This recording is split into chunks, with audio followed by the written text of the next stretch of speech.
አንቲ ውእቱ ሰዋስው ዘርእየ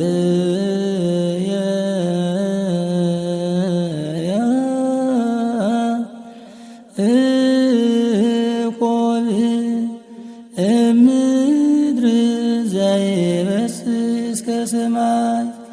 ወመላእክተ እግዚአብሔር የዐርጉ ወይወርዱ ውስቴታ ሰአሊ ለነ ቅድስት። በስመ አብ ወወልድ ወመንፈስ ቅዱስ አሐዱ አምላክ አሜን። ኣብ ዝተፈላለየ ክፍላት ዓለም ኮይንኩም ነዚ ፕሮግራም እዚ ትከታተሉ ህዝበ ክርስቲያን በብዘለኩም መስዓትን ኣቆፃፅራ ግዜን ከመይ ሓዲርኩም ከመይ ውዒልኩም ከመይ ቀኒኩም ኣሜን። ልዑለ ባህሪ እግዚአብሔር ኣምላኽና እስካብ ዓለት እዚኣን እስካብ ሰዓት እዚኣን ዝሓለወና ዝጓስየና ከም ግብርናን ከም ስራሕናን እውን ዘይፍለየና ከባቲ ኣበሳ ልዑለ ባህሪ ሎሚ እውን ከም ትማሊ ሽሙ ካብ ጫፍ ዓለም እስካብ ጫፍ ዓለም ዝኸበረ ዝተመስገነ ይኹን። ክርስቶስ መድሕና በሙላዳ ነድሕነትና ምክንያት ዝኾነትና ምክንያተ ድሂን ወላዲተ ኣምላኽም ኣምላኽ ቅድስተ ቅዱሳን ድንግል ማርያም በረከታ ረድኤታ ኣማላጅነታ ጣዕመ ፍቕራ ካብ ኩላትና ኣይፈለ። ባር ክቡራትን ክቡራንን ህዝበ ክርስቲያን እዚ ትከታተልዎ ዘለኹም ሰዋስው ሚድያ እዩ። ሰዋስው ሚድያ ዶግማን ቀኖናን ቤተክርስቲያን ብዝሓለወ መልክዑ ወቕታዊን ነባራዊን ጉዳይ ቤተክርስቲያን ዝትንትን መንፈሳዊ ብሕታዊ ገለልተኛ ሚድያ እዩ። ገለልተኛ ክንብል ከለና ንማንም ዘይፅጋዕ ማእኸላይ ሓሳብ ሒዙ ዝኸይድ ሓቂ ዘለዎ ዝኾነ ይኹን ኣካል ኦርቶዶክሳዊ እምነት ኣብዚ ኣምፂኡ ዝትንትን እዩ ማለት እዩ። እምበኣር በዛ ኣጋጣሚ ንነዊሕ ግዜ ዝሓሰብናዮ ዓምደ ወራዙት ዝብል ፕሮግራም ጀሚርና ኣለና። ዓምደ ወራዙት ዝብል ብሰፊሑ ኣብ መቐለ ዘሎ ስቱድዮና እዩ ዝፍኖ። ዓምደ ወራዙት ማለት እንታይ እዩ? እዚ መንእሰይ ወለዶ ንፅዋሕ ንቤተ ክርስቲያን ጠበቃ ዝኾነ ናይ ቤተ ክርስቲያን ተተካኢ ዝኾነ ከመይ ገይሩ ክፈሪ ኣለዎ። እቲ ዝፈረ መንእሰይ ኣቦታትና ቅድሚ ከዚ ዘፍረይዎ እውን ከይጠፍእ ፀኒዑ ንክነብር እቲ ገና ደሎ እውን ከመይ ገይሮም ሊቃውንቲ ከፍርዩ ዝብል ብፍላይ ድማ መንእሰይ ንመንእሰይ ይረዳዳእ እሞ ኣብቲ ስምዒት ንሱ ኣብቲ ዕድመ ንሱ ስለ ደሎ መንእሰያ ዝኾኑ መምሃራን እናምፃና መንእሰይ ወለዶ ንኸይጠፍእ ዕቅበተ እምነቱ ንክሕሉ ኦርቶዶክሳዊት ቅድስቲ ርትዒት እምነቱ ሒዙ ንክኸይድ ንገብሮ ዓብይ ፃዕሪ እዩ። ሰዋስው ሚድያ ከምዚ ዓይነት ባይታ ከማቻች ከሎ ድማ ሊቃውንቲ ቤተክርስቲያን ድማ ኩልኩም ዕዱማት ኢኹም ህዝኹም ክተድሕኑ መንእሰይኩም ክተድሕኑ መንእሰይ ወለዶ ብእምነት ኣቦታት ክመላለስ ዓብይ እጃም ንክትገብሩ እናተፀበና ኢና። ሰዋስው ሚድያ ንኩልኩም ክፍቲ መቐለ ደሎ ስቱድዮ ብፍላይ መፅኹም ብኣካል እንትዝትዩ ሓሳብ እንተትህቡ ድማ እዚ ኣጋጣሚ እናዓደምና ኢና። ብዝኾነ ይኹን ሓሳብ ዘለዎ ሓሳቡ ዕገትን ሰዋስው ሚድያ እምበኣር ሓሳብ ብምሃብ ንፕሮግራምና ጠቃሚ ዝኾነ ክንቅፅለሉን ክንምሃረሉን ካብ ጌጋና ክንምሃር ፅቡቅ ነገር ድማ ሒዝና ንክንቅፅል ትውና ደለኹም ብርትዓተ ከምኡ እውን ጥቆማ ብውሽጢ ከምዚ እውን ኣሎ ክስርሐሉ ዝግብኦ ፕሮግራም ናበልኩም ትውና ደለኹም እውን ካብ ልቢ ኢና ነመስግን። እምበኣር ደለናዮ ወቅቲ ኣሰካፍን መፅለእን በቃ ቅፍፍ ዝብል ዘመን ኢና ደለና። ናይ ብሓቂ ኣነ ከምለም ቅፍፍ ኢልና ኣይፈልጥን። በቃ ከምለም ቅፍፍ ኢልና ኣይፈልጥን ክብል ከለኹ እንታይ እዩ ሓደ ሰባት ከም ፋን ድርእዮ ኣሎ መስለኒ። ብፍላይ ኣብ ዩቱብን ኣብዚ ማሕበራዊ ሚድያ ነጥፉ ኣሕዋትሓት በዚ መንፈሳዊ ምኽረይ ዝልግሶ ብዝሓለፈ እውን መኺረ እየ ኩሉ ግዜ እናመኸርኩ ይመፅእ። ምኽሪ ሰብ ገሊኡ ይሰምዑ ገሊኡ ኣይሰምዑን ይኹን። ስለዚ ሎሚ እውን ክንመክር ኢና ማለት እዩ። ኣብ ዓድና ወሪድና ደሎ ንዩቱብ ከም ፅቡቅ ኣጀንዳ ተረኺቡ ከም ሓደ ነገራት ተረኺቡ ተባሂሉ ክውሰደሉ ኣይግብኦን። ስለዚ ኩላትና ዓገብ ክንብሎ ይግባእ፣ ኩላትና ክንብሎ ይግባእ። እዚ ጉዳይ እዚ ብጣዕሚ ሓደገኛ ጉዳይ እዩ ንምባል እዩ። ካብ ሓሊፉ ሓደ ሰባት በቃ ምስቲ ሓደ ይኾኑ ነቲ ሓደ ይወቕሱ ነቲ ሓደ ይፀርፉ በቲ ሓደ ኮኑ ነቲ ሓደ ከምኡ ይኮነን ኩላቶም ናትና እዮም ኩላቶም ኣሕዋትና እዮም ኩላቶም ኣያታትና እዮም ብግዚኡ ኩላቶም ታሪክ ሰሪሖም ብግዚኡ ድማ ኩላቶም ጌጋ ሰሪሖም እዮም ጌጋ ስለ ዝሰርሑ እዩ ናብዚ ወሪዳ ደላ ትግራይ እሞ ስለዚ ንሱ ኣመልኪትና ኣቦታት እንታይ ይብሉ ምኽሪ ኣቦታት ከመይ እዩ ኣቦታት ዓበይቲ ኣቦታት ምክንያቱስ ንዓብይ ኣቦኻሲ ሕተቶ ምኽሪ ክበካ እዩ ይብል እዩ መፅሓፍ እሞ እስኪ ኣቦታትና እንታይ ይብሉ ካብኡ ድማ ኩናት መራረት ኩናት ከመይ እዩ ኩናት ዘስዕቦ ወይ ድማ ዝገድፈልካ በሰላስ ማዕረኽ እንደ እዩ ካብ ኩናት ተሰዓርን ሰዓርን ኣሎ ድዩ ዋላ እንተሃለዉ ኸ መቕረቱ ከመይ እዩ ንድብል መንፈሳዊ ዓይኒ ኢና ክንሪኦ ፖለቲካ ኣይኮነን ከምዚ ኩሉ ግዜ ንብሎ ዘለና ምክንያቱ ሞት ዝተጀመረ ብፖለቲካ ኣይኮነን ሞት ዝጀመረ ሰብ እዩ ተፈጥሮኡ መዋቲ ኮይኑ እግዚአብሔር ኣምላኽ ዝሃቦ ንወዲ ሰብ ሓደ ካብ ተፈጥሮኡ ከም ድመውት ተመሊሱ ድማ በዘይ መውት ከም ዝትስእ እዩ ስለዚ ኣብየልን ቃየልን ከመይ እዮም ኮይኖም ኣብየል ክመውት ከሎ ቃየል ኣይጣዕሞን ብጣዕሙ ከይመስለኩም ቀታሊ ኣይጥዕሞን እዩ ኣብየትን የትን ቦታ ኮይኑ ቀታሊ ከም ዘይጥዕሞ ቤተክርስትያን ካብ ቃየል ትምህረና ቃየል ተቐባሕባሕ ኣይኮነ ይብል በቃ ድምፂ እግዚአብሔር ምስ ሰምዐ ኩሉ ግዜ ተቐባሕባሕ ኮይኑ ኣብየል ሓውካ ኣብየ ኣሎ ክብሎ ከሎ ኣነ ንኣቃቢሁ ለኣብየል ኣነ ድየ ሓላውን ኣብየል ኢልዎ ወይሓውኮ እዩ ወይሓውኮ እዩ ከዚ ከዓ ኣብ ትግራይ ደሎ ንሓውካስ እንታይ ገዲስኒ ኢልካ ክትቀትል ክትቃተል ማዕዶ ኮይንካ ኣረ ብጣዕሚ ደሕፍር ኣረ ብጣዕሚ ቅፍፍ እዩ ድብል ናይ ብሓቂ ኣብዛ ዕድመ ናተይ ዕድመ ምናልባት ሰብኣይ ኣረጊት ግዲ እዩ ትብሉ ትኾኑ ኢኹም ያው ባዕልካትኩም ካልኩሌት ገበርዎ ግን ሰለስተ ዓበይቲ ጦርነት ርኢና ኣለና ከዚ ድማ ናብ ራብዓይ ንህንደፍ ኣለና ማለት እዩ ናይ ደርጊ ርኢና ኢትዮ ኤርትራ ርኢና ደርግስ ኩሉ ነይርና ኣዴታትና ኣብ ገለ ይሓብኣና ነይረን ናይ ኢትዮ ኤርትራ ርኢና ካብኡ ድማ ደይሓሰብናየን ደይተፀበናየን ኣንፃቲ ኣብ ልዕሊ ትግራይ ዝተገበረ ርኢና ከምዚ ዓይነት ተራእዩ ተሰሚዑ ዘይፈልጥ ንሱ ድሮ ተረሲዑ ተመሊስና ንንባዕልና ከምዚ ክኸውን ኢልካ بسرو حاسيو كاتمو تفلتر حسو موبلو تقراي هاجر تخوني يا إلنا خندي هو خمسة ولا سب خندي من أسي خمدي تسوق خندي عقال سمكل خمدي خنا خندي عدتات خمسة تدفرع لومس كان ده هاجر يترف كل في الناس كم عينة خنخون كلنا محفري بسرو كان هاي حكي بهايمانات تقالن ولا لنا مبري نزي خطخون كو قديت انا هايمانوت فلات خطخون يبلكانكو بقى يبلكانكو انسسا كان انه على كو اي باسانكم مستخالو كو انك ستايد غرا لا بحكي نعم مستخالو كون تواصا يكون كندول دلخو نعم نتي እና ካብዚ አቦታትና እንታይ ይውልናሉ አቦታትና ቦታትና ንውል ከለና ከመይ ንሰምዖ ደለና ሕድሕድ ምክንያቱ ኩናት ሞት عبالك خمس خلت دخاتبكي عب مودع تخباب خمس قلكمية عبز عب إثيوبيا عقات إمو دولو لومي عب أسات إثيوبيا انتاي يولو هو يلوم وصيوم يومهر له صبو يوم هو جز دولو حمع تكباري تفصيم دولو عب إثيوبيا بطعمد حزن سب خمسي شكانة سب خمسي نمقطع عب زمنا بطعم مسكفي ግን እቶም አቦታት ዝወጸሉ ግዜ ከዚ ድዩ ነይሩ ንድብል ኩሉ መለሰይና ስለዚህ ዝውን ኣብ ትግራይ ኸይድገም ኣብ ትግራይ ንኸይድገም አቦታት ትግራይ እውን ብሎሚ ትዘርኡዋ ዘርኢ ያ ጽባሕ ትዓጽ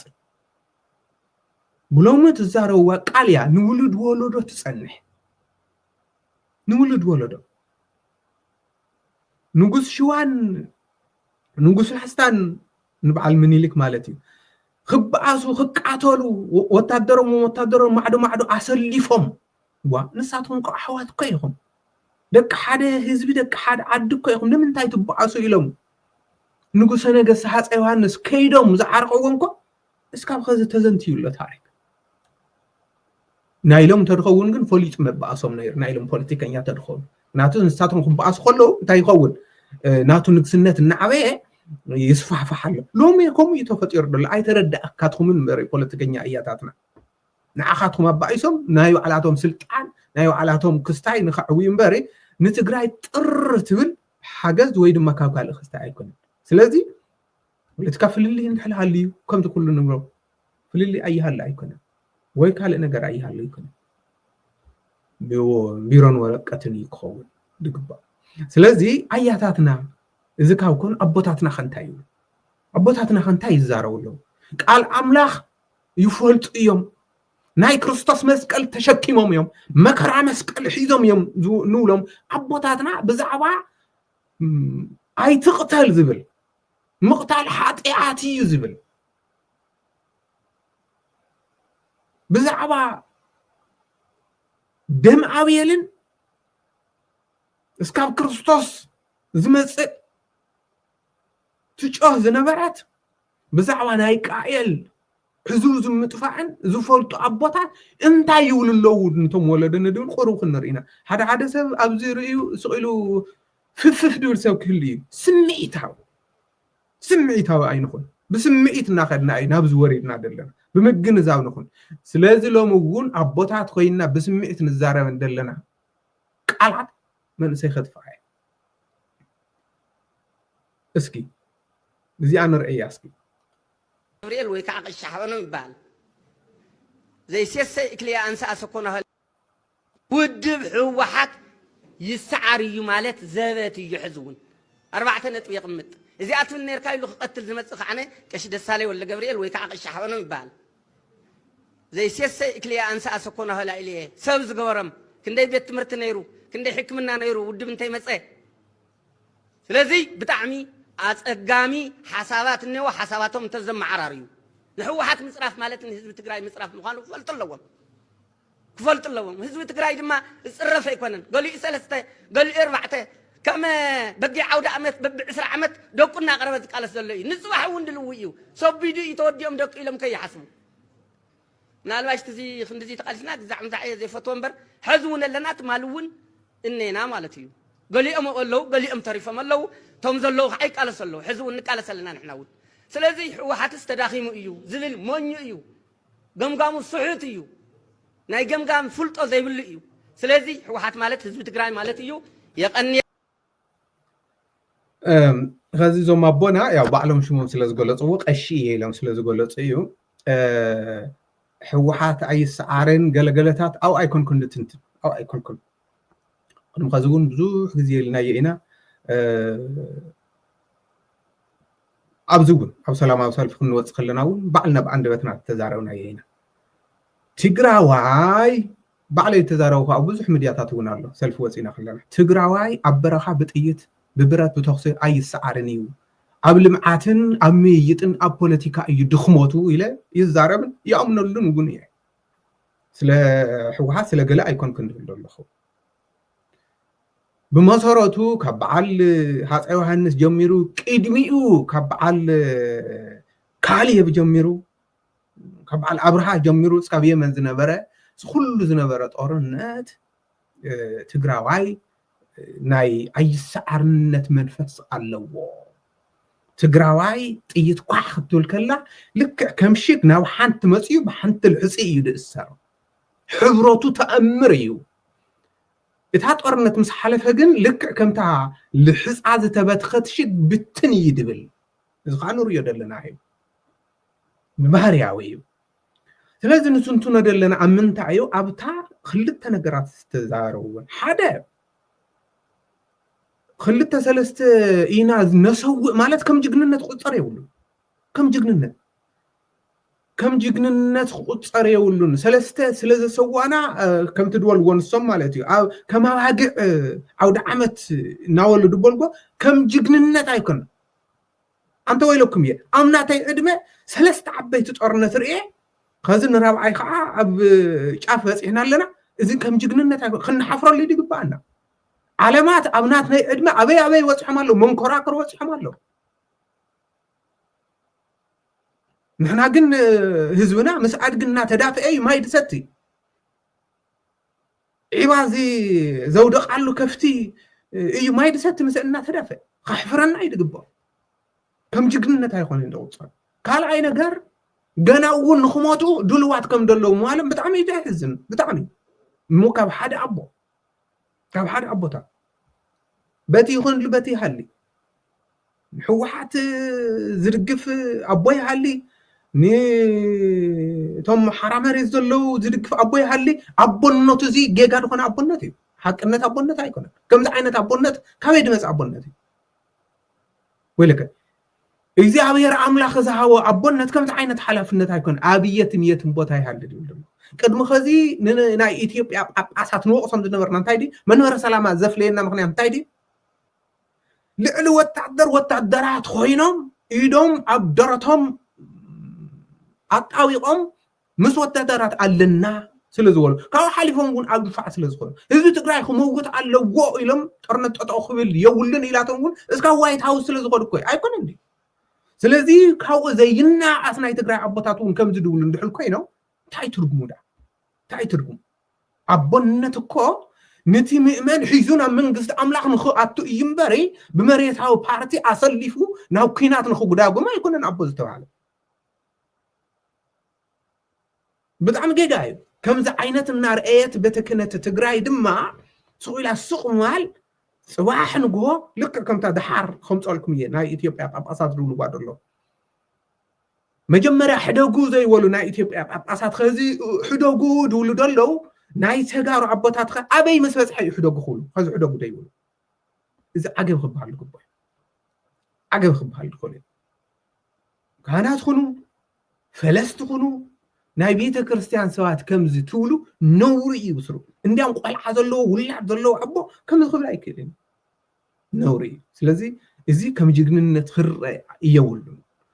نمخانو زوم عبو قشي يزولو دقنا غنا خنسلفينا دول دلو ناي دق موت انتاي دغبر خمي اتوم زسلفو منازم رات زوم ابوزيم اسلفهم ديوم ايسلفون نمخان قلعه وليدم ديوم اي ولد ندبل نغدفمو اتن قلع وليدم ولاد خمي مخانو خبدخا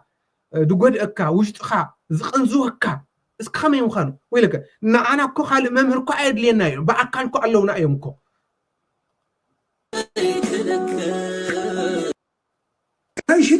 بزخونه إذا برنامج زي قد مخزي سارحنا لينا نمنتعنا سارحنا حقزوهم زوم ولاد زيهم لينا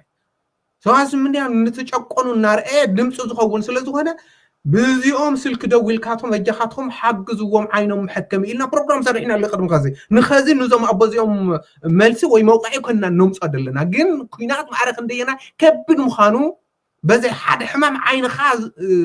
زطف مخانو كابتهم نمها هاي شديسته دقي حزنس عينا يعورني عزتي وصوته شديسته دقم شديسته دقم مستسوؤهم عينهم كم سخينهم الله خزقعتهم ابزو دلو ابوخ انت ايم دولنا دلو غنا نخسوؤس علونا ايم دول دلو وبطعم ارق دفو انت اينا خوينا بسرو ابزي ادما ولادي تالو رايو كان خدنا كندي دقن يمني رومان حمش تودي زال كازر اي قرس مكياج مسلو نزون اتسلك تلطيف دلا دويل كاتهم تحجزوهم حمش تودي سيننا الله عظيم اذا كم جግንነት ንቆጥሮ እንድልኮይና ዝኾነ ነገር ጎዲልና ኣሎ ማለት እዩ ተጋሩና ይሐቅ ነገር ዝኾነ ነገር ወይ ዝኾነ ቢሊዮን ጎዲልና ኣሎ ወይ ዝኾነ ደይወሰድናዮ ቫክሲን ነገር ኣሎ ማለት እዩ ዝኾነ ነገርስ ጎዲልና ኣሎ ናይ حق يدبل دلخو كم دفرت ወይ ድማ كم نهر አይተቆጠርዎ በቃ እዚ ከምዚ ዓይነት ጦርነትሲ بطعم قفف يدبل بفلاي لومي ورد ناس نوعلنا خون كله قد مخزس مكته خبها نمن تمكت بدقد مصصلاي لم خد من خاخت تمكت خمي يخون دله نزع عجب زي ولا ابوታት አው ተጎሊቶም ذكرو عزتي وصوته أربعة ودي حمت قال أربعة ودي حنت قال حمشاي وعدي حشاي دي شاي بعد جزا خان حان شاي 4 ودي حنت قال ميتنو ريهم مسكين أربعة ودي حنتقول حمش تدك مبل شاشاي سبعين أسوينا الله زي ريخ نزيهم رسيحة نزيهم قد في كدمة تملسخ حالقوت ختسوي بهايمانوت عبوتا أنا زم نايبو بوليتيك عبوتا ناي بوليتيك عياتاتا خندزي أتاكل أي حزلو من انت ولكم مقنا نايكون نمنتاي مس ناي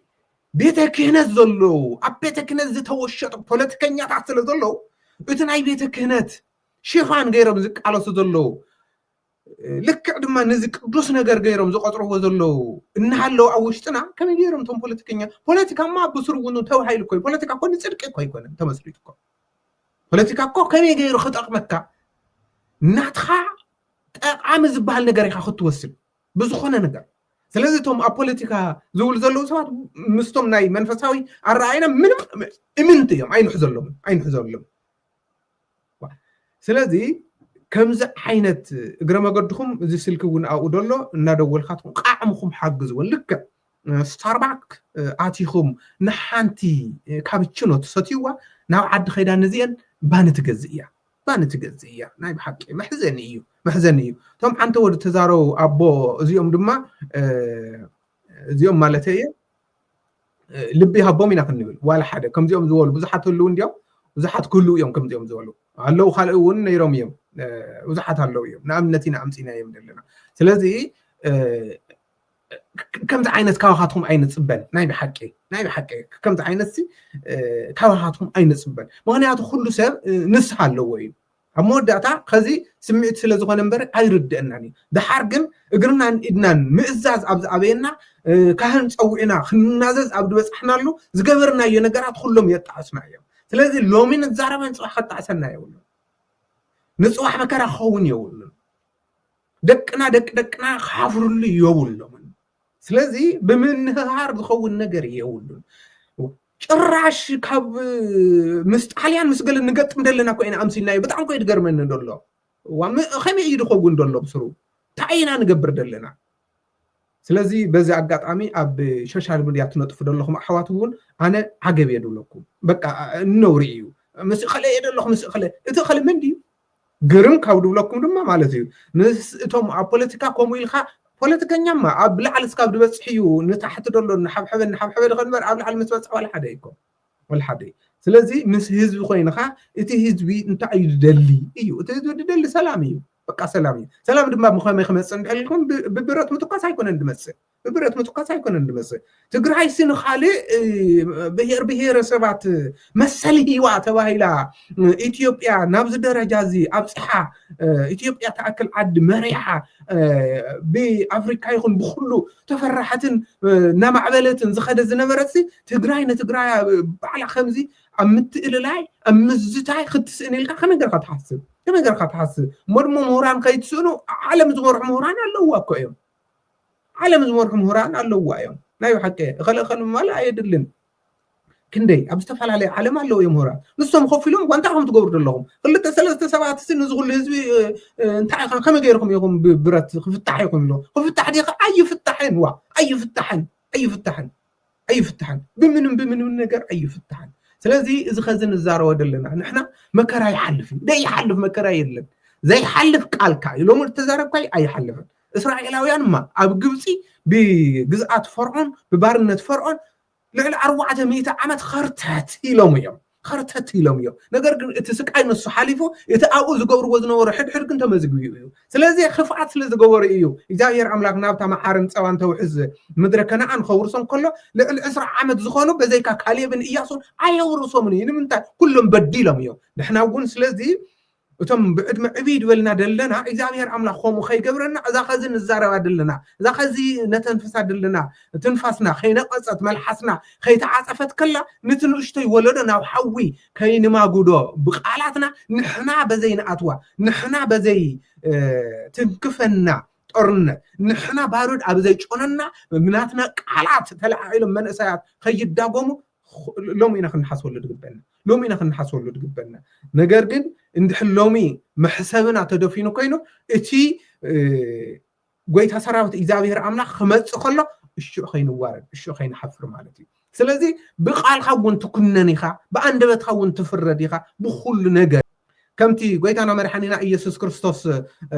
مسيتها مسخط حاز كله أيهود مس سراويتهم موتيهم خحز وخول كله بيطرس انتي جيرو سيف عاوزيو إذنو نهاية حالك عفا سراويت زنبرة عجابي ويدما تايسم والوب زناي لما أتصاوع إذن قريت أوي انتي لو إذا أملا بسيف زموتو بسيف زقاتل بسيف يوم زموتو ما سيف خامل لسايلو سلازو على حدا اتزقتله اتزبل مود ما نحوقع إلوكمية قايل أي تعامون بقى قايل أي تعامون سلازو حدا تقراوي قتيلو كم جقننة تخيط قصرو خلص عاد قاق ما يقولكم الله عبينا جنبار إنا مويتكم مختولو عبينا جنبار تسويكم خطبان مسويته هنا يقولني أنا مسويته عيبال موت كلب إيه قصر عنه كم عينك مسويته عيب بحالني بيتم مثال مسويته زقبها أركو هاجر خاخدو فرموتيو كم تناي قد مغز عياتنا دول ورنور كم بحال طاليان بزح طرنت نيرو أو قرع أب سطحي أب دوغ علي أب عدوى أب كوفيت أب متهمة بزح نيرو سلازي تسأل أخي موتيو ماننتومن هيمانتومن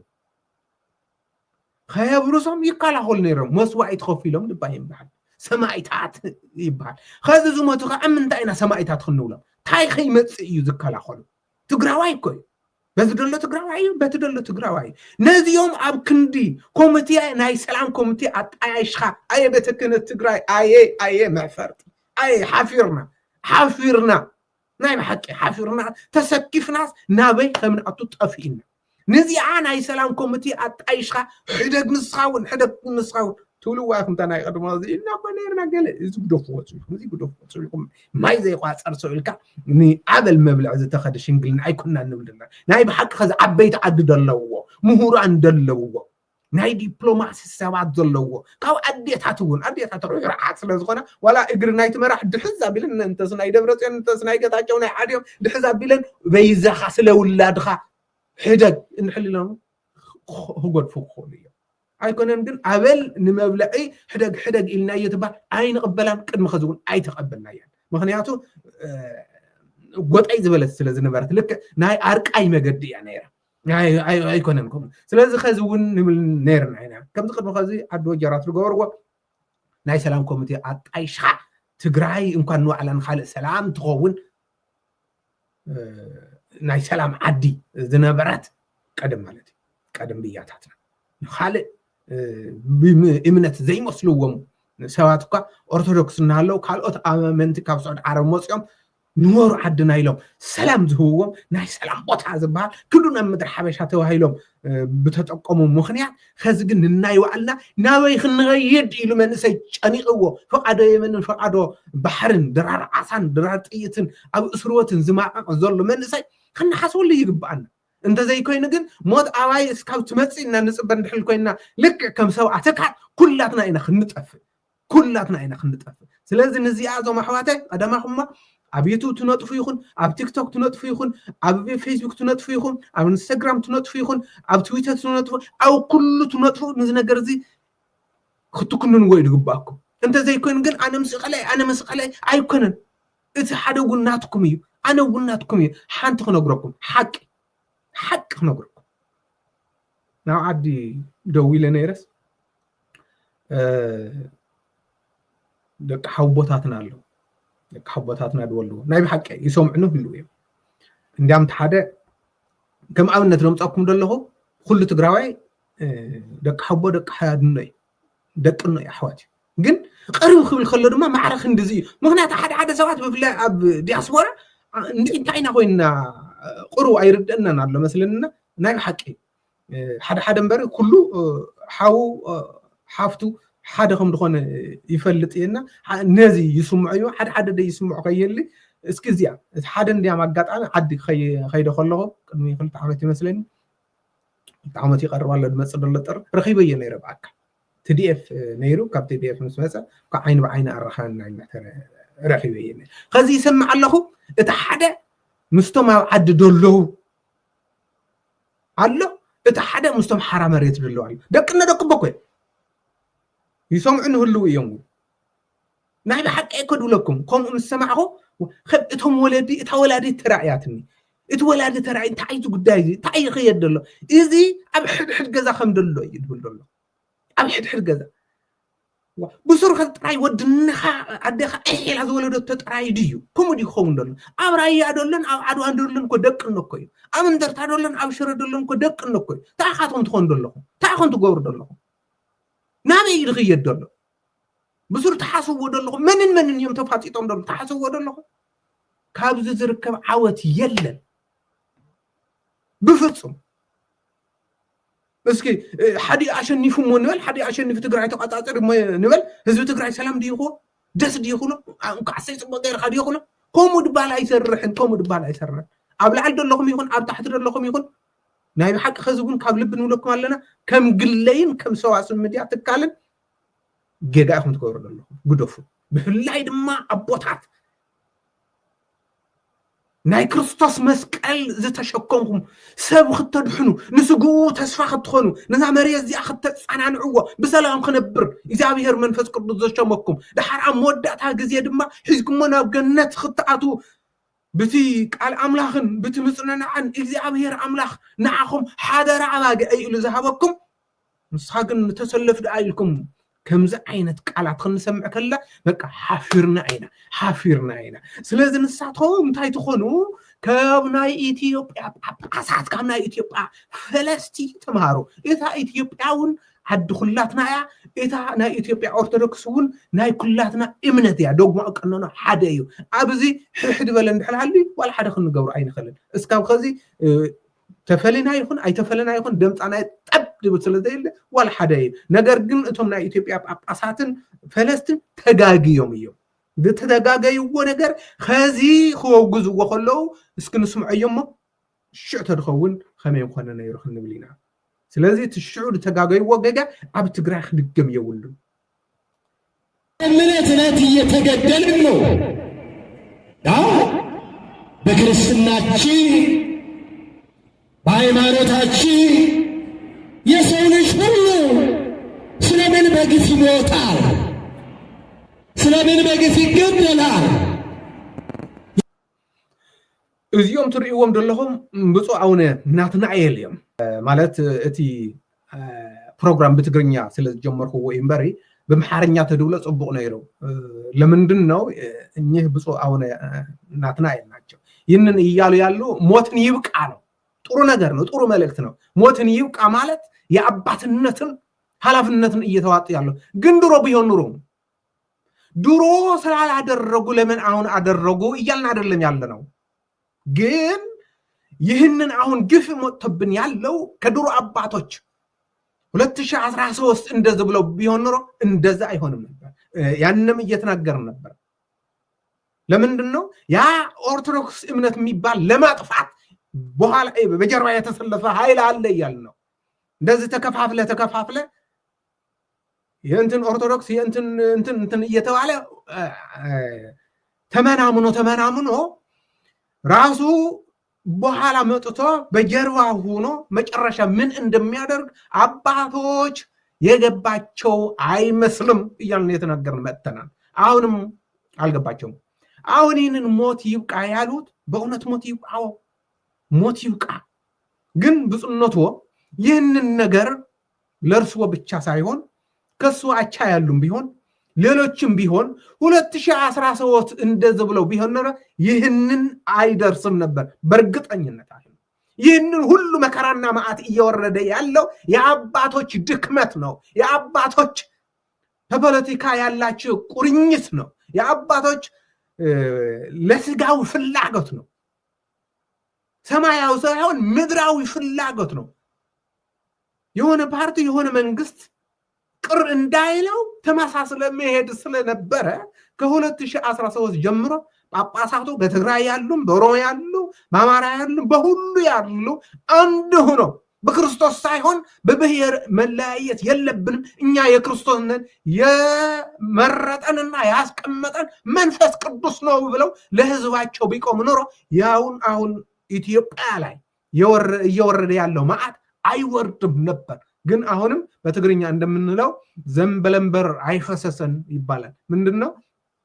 አሁንም አረፈደም ለማለት ነው። አሁንም መልእክቱ እያስተላለፉ ያለው በጣም ያባት መልእክት ነው። በዚህ ቅሬታ የለንም፣ ጥሩ ነው። ግን ከመጀመሪያ ቢሆን ኑሮ ብዙ ሰው ይተርፍ ነበር። ሀገሪቷም አሁን የወረደችው ማምቅ አትወርድም ነበር። ምክንያቱም ከአባትነት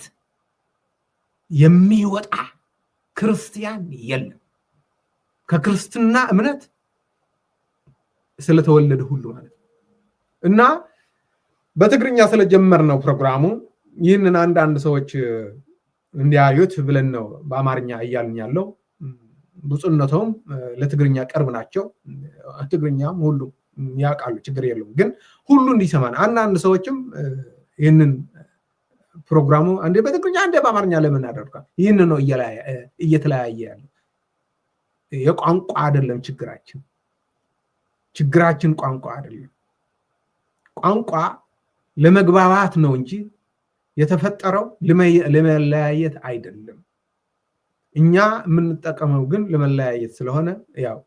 ጊዜው ደርሷል። ስለዚህ እንታይና ንምልደልና ወደ ትግርኛ ላይ መልስ ነው በትግርኛ ስለጀመርኩት እና እንታይና ንምልደልና እዞም አቦዚኦም ብጻውና ናትናኤል ድውልዎ ደለው መልእክት ብጣዕሚ ጽቡቅ እዩ። ኩሉ ክንለቆ ኢና ካብ አዲስ አበባ ብቀጥታ ዝሰደድልና እዩ። ክብረት ያበልና ካብ አዲስ አበባ ይሁን ካብ ትግራይ ይሁን ካብ መላው ዓለም ጠቃሚ ነገራት ትሰድልና አቦታት ህዝበ ክርስቲያን እግዚአብሔር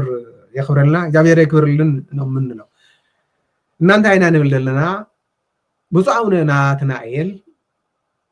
ኣብቲ መጀመርያ ኣብ ትግራይ ክጅመር ከሎ ኣብ ኩሉ ኢትዮጵያ ንዓበይ ክመፅእ ከሎ ከምዚ ዓይነት ኢላቶም ተድኾኑ ነይሮም ናብዚ ደረጃ ዝኣይመፅሐን ነይሩ ኢና ንብል ዘለና። ስለዚ ኣቦታት ትግራይ እውን ከዚ ስቕ ኢልኩም ደለኹም ሞት ኣበየናይ ገዛኹም ኳሕኳሕ ከሎ ኢኻትኹም ወፂኹም ሕደጉ ክትብሉ እዩ ንብል ዘለና። ስለዚ ከምዚ ዓይነት እንታይ ድባል በምሓርኛ ተረት ኣሎ፣ መርጦ ኣልቃሽ ገል ዓይነት ኣሎ። ስለዚ እናመረፅካ ምብካይ እናመረፅካ መግለፂ ምውፃእ እናመረፅካ ሕደግ ምባል ኣይኮነን ኣብ ኩሉ ኢኻ ክትምዕድ ኣለካ። ልክ ከምቲ ሐዋርያ ቅዱስ ጳውሎስ ንጢሞቴዎስ ዝመኸረ ኣብ ኩሉ ኣብ ሰዓቱን ኣብ ዘይሰዓቱን መሃርን ገስፅን እዩ ድብል። ንእስነትካ ርእዩ ሰብ ከይንዕቐካ ኢልዎ። ስለዚ ናታትኩም ኣቦታት እውን ኣካያይዳኩም ርእዩ ምእመን ከይንዕቐኩም ናይ ኣቦታት ኣካያይዳ ክትኸዱ ኣለኩም። ምስ ፖለቲካ ፅጋ ኣይትበሉ ኢና ንብል ዘለና እምበር በስተመጨረሻ ይህንን ቪድዮ እንዳለ እንለቀዋለን። በሀገራችን እየታየ ነው። መቼ ነው የሚቆመው? ነፃነት እንፈልጋለን። የሰው ልጆች ደም በከንቱ መፍሰስ መቆም አለበት። ይሄ ፖለቲካም አይደለም። ነፃነትን መፈለግ፣ ሰላም መሻት፣ እረፍት መፈለግ፣ አንሙት ማለት ፖለቲካ ሳይሆን ሰማዊነት ነው፣ ሰው መሆን ነው። አዎ ሊበቃ ይገባል ወገኖቼ፣ መተሳሰብ ይሻለናል፣ መተሳሰብ ይሻላል። ትንሽ እዚህ ጋር ልናገር፣ ትንሽ ውድ የተመልካቶች እዚህ ጋር ልናገር። ብፁዕ አቡነ ናትናኤል እየተናገረ ያለው ደስ ሚል ከአንድ አባት የሚጠበቅ ቃላት ነው። ሆነ ግን ነው በአውደ ምህረት ብቻ የሚያልቅ መሆን የለበትም። በአውደ ምህረት ብቻ አውደ ምህረት የመጣማ ፈሪሃ እግዚአብሔር ያለበት ነው። ፈሪሃ እግዚአብሔር ቢኖረውም ባይኖረውም በሌላ ቦታ የተሰለፈት እንዴት ብለን እንደረስለት ማለት አለብን። እንዴት ነው መሆን ያለበት? አሁን ይህንን ቃል ተናግረው አንድ አባት አቡነ ናትናኤልም ቢሆን ሌላም ቢሆን ማለት ነው አውደ ምህረት 10 ደቂቃ የ20 ደቂቃ ተናገረ ተመልሶ አንድ በዓል እስከሚመጣ በወሮ ተናገረ። ምንም ትርጉም የለውም። አባቶች ለሰላም መቆም አለባቸው። ሌላ ስራ ያለባቸው እንዴ ሌላ ምንድነው? ሌላ ምንም ነገር ህንፃ ተሰራ እንትን ሆል ገንዘብ ኦዲት ምናምን እንደ ክርስቲያን ኦዲት ይደረግ እንጂ እስከ መቼ ነው ገንዘብ ኦዲት እየተደረገ ክርስቲያን ኦዲት የማይደረገው? የክርስቲያን ህይወት በምን እንደሚጠፋ ልክ እንደዚህ ሲነገረን አይደለም ማወቅ ያለብን ለማለት ነው። ስለዚህ አውደ ምህረት ብቻ መስበኩ በቂ አይደለም ነው እያልነው ያለው። በቂ አይደለም። አንደኛ። ሁለተኛ ነገር ደግሞ በአንድ ከባቢ ብቻ ሲሞት አይደለም እንደዚህ የሚደረገው። አሁንም እንደዚህ አይነት አባቶች ወጥቶ በድፍረት ካልገሰጹን በሁሉ ነገር ይቀጥላል። ለምንድን ነው ይህች ኦርቶዶክስ የምትባለው በመስተ መጨረሻ ምን እንደሚሆን ያው እድሜ ይስጠን። ብዙ ጊዜ ሰማን፣ እናንተም ፈረዳችሁብን በእኛ፣ እናንተም ወቀሳችሁ፣ እውነት አላችሁ። ግን ለማን የምንነግረው ይሄንን? ማን ነው የሚሰማን ይሄንን? ማን ነው የሚያቆመው ይሄንን? አው ይብቃ፣ ተለማመር ነው። ስንት ሰው ሲያልቅ፣ ስንቶቻችን ስናልቅ ነው የሚቆመው? ቢበቃ። ህዝባችን እረፍት ይፈልጋል፣ ሰላም ይፈልጋል፣ ነፃነት ይፈልጋል። ሞት ሰለቸን፣ በቃን። ደም መፍሰስ ሰለቸን፣ ይበቃናል። ሀገሪቷ እረፍት ያስፈልጋታል። ህዝቡ እረፍት ያስፈልገዋል። ስለኛ ደም ፈሰሰ እኮ፣ በሱቁ ስለኛ ተፈወስን እኮ።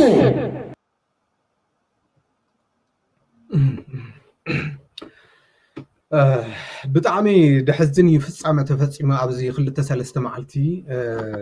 ዝሞቱ ህዝበ ክርስቲያን ብጣዕሚ ኢና ንሓዝን። ብጣዕሚ ከምዚ ዓይነት ጭካኔ ከምዚ ዓይነት ህልቂት የለን ኣብ ኢትዮጵያ ዝተገብረ ብጣዕሚ ድሕዝን። ካብኡ ደስካሕክሕ ድማ ኣብ ሱዳን ርኢና ኢና ከምዚ ዓይነት ግፍዒ ዓለም ሰልጢና እናተባሃለ ናይ ደቂ ሰባት መሰልቲ ሓልዩ እናተባሃለ ከምዚ ዓይነት ጭካኔ ክንርኢ ብጣዕሚ የመሕዘኒ። ስለዚ ኣቦታት ቀዳማኻትኩም በቲ ሃሉ ነዚ ፕሮግራም ዝንሰርሖ ዘለና ንምንታይ ሓደ ሰባት እቲ ፅቡቅ ፕሮግራም ኣይኮንኩን ትርእይዎ ይፈልጥ እየ። እንታይ ዳ ንምንታይ ኣምሓርኛ ቅረብካ ዳ ንምንታይ እዞም ኣቦ እዚኦም ናቶም ድምፂ ናብ ሚድያ ኣምፃእካ ዝብሉ ሰባት እኮ ኣለዉ። ማዕረግ እንደየናይ ንክፍዓት ውሽጥና ተሰሊፍና ከም ንኮን ንሕና ንብል ዘለና እንኳን ዳ ኣብ ኢትዮጵያ ውስጥ ኮይኑ ዝመክር ኣቦ ይትረፍ ኣብ ህንዲ ኮይኖም ከመግለፅ ኣውፅኦም ርኢኹም ዶ? ክርስትና ሲ ንፁህ ልቢ ይመረ ቅርበት ርሕቀት ናይ ኪሎ ሜትር ኣይኮነን ኢና ንብል ዘለና። እዚ ተረድዋ እንታይ እዩ? እንታይ እዩ? ከመይ ዓይነት እዩ? እዚ ቋንቋ ኣይኮነን ሽግሩ ኢና ንብል ዘለና። ናይ ውሽጢ ምርድዳእ ድበሃል ኣሎ። ናይ ቋንቋ እንድሕር ኮይኑ ፀገም ዳ እሞ ተጋሩ እኮ ትግርኛ ኮይና ንዛረኹልና ግን ኣይንረዳድኣን ዘለና እኮ ኣይንረዳድኣን ኣለና። ስለዚ ርድኢትና ከመይ እዩ ንብል ኣለና። ከመይ እዩ ዝጉዳይ እምበኣር በዚ ፕሮግራምና እናወዳእና ኢና። እዚ ፕሮግራም ዝነመሓላልፎ ዘለና ሎም መዓልቲ ቀዳም ዕለት 19 ጥቅምቲ 2018 ዓመተ ምህረት እዩ። ሎም ምሸት መቐለ ዓብይ ድሙቕ ዝኾነ ናይ መዝሙር ፕሮግራም ይዳለሎ። ካብ ማርያም ጉግሳ መቐለ ናብ ደብረገነት ቅድስቲ ኪዳነ ምህረት እዩ ድኸይድ። ስለዚ ናይ ጾመ ጽጌ ብዝምልከት መዝሙር ማለት እዩ። ሰዋስው ሚድያ ካብ ጅምሮ እስካብ መወዳእታ ቀጥታ ላይፍ ከመሓላልፈልኩም ኣብኡ ከባቢ ብቐረባ ዘለኹም ንየደና ቅዱስ ርግፅ ድንግል ማርያም መዝሙር ክተቕርቡ እናዘመርኩም ደስ ይልኩም። ተመየጢ